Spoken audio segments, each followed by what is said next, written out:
Esta enorme cara fue tallada por los antiguos olmecas de México. Se cree que tiene al menos 2000 años y es inequívocamente africana. Sin embargo, se supone que los negros no llegaron a América hasta después de Colón.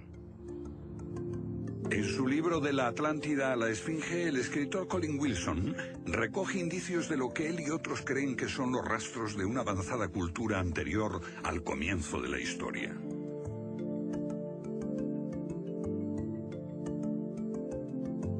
El filósofo griego Platón describió de manera precisa dicha civilización que, según le dijeron los sacerdotes egipcios, surcaban los mares miles de años antes, hasta que fue destruida por un terrible cataclismo. Platón la llamó Atlántida.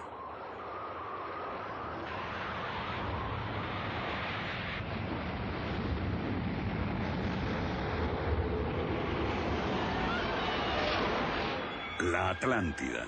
Un terrible cataclismo. Sabemos de una catástrofe así por otro mito, el diluvio bíblico, Noé y su arca, un mito igualmente despreciado por los científicos.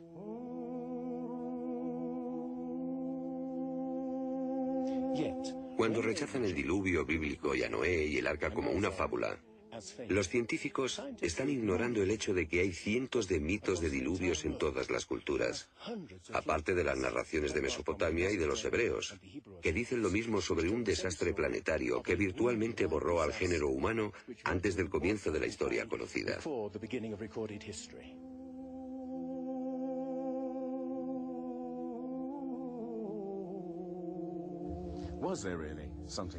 ¿Hubo realmente algo parecido a un diluvio? Y si así fue, ¿existió una civilización anterior a todas las otras? Digo una civilización, y no la Atlántida.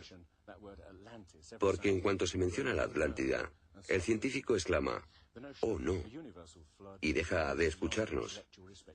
¿Pero es neutral la ciencia? ¿Lo es realmente cuando afirma «limítese a los hechos como punto de partida»?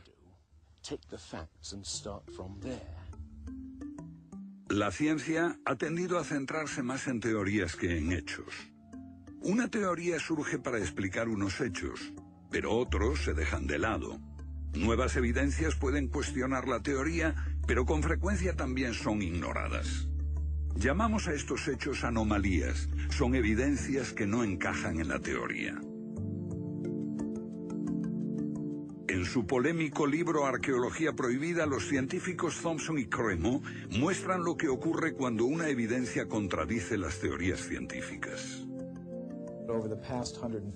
En los últimos 150 años, los arqueólogos y antropólogos han enterrado tantas evidencias como las que han desenterrado, literalmente.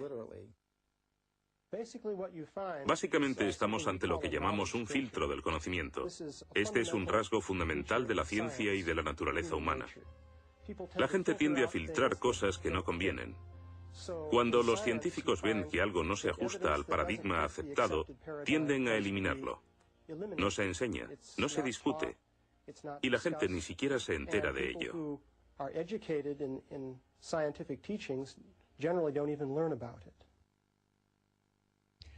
Lo que estamos diciendo, por ejemplo, sucedió en Iatitlan, México, en 1996. Cuando la arqueóloga Janestine Mackinder amenazó con echar abajo la teoría convencional de que el ser humano es relativamente nuevo en la Tierra, que llegó a Siberia hace unos 30.000 años y en América hace unos 20.000 años. En México, la arqueóloga Stine McIntyre descubrió herramientas de piedra y huesos humanos y los sometió a una batería de pruebas científicas. En 1966 pensamos que era un yacimiento antiguo y creímos que tendría unos 20.000 años. En aquella época se pensó que era demasiado tiempo. Cuando lo datamos mediante una batería de método supimos que tenía 250.000 años. Sinceramente yo me hubiera sentido feliz con los 250.000 años. Fui ingenuo y pensé, bien, voy a dejar de pensar en las fechas, tenemos la información. Hemos conseguido los hechos. Tomemos estos hechos y partamos de ahí. No me di cuenta de que arruinaría mi carrera por completo. Todas sus oportunidades profesionales se frustraron. El yacimiento fue cerrado. los permisos para investigar denegados sistemáticamente. No obstante, más de 30 años después, unos arqueólogos descubrieron en Siberia vestigios de seres humanos de 300.000 años de antigüedad. Una fecha que de repente hizo que la datación de Ian McIntyre no pareciese tan improbable después de todo. No es necesariamente una conspiración deliberada.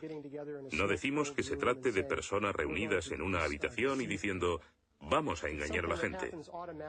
Es algo que ocurre automáticamente en la comunidad científica. Cuando una evidencia difiere de la teoría predominante, no se habla de ella, no se da información. Y eso significa que la ciencia deja de progresar de la forma en que uno desea.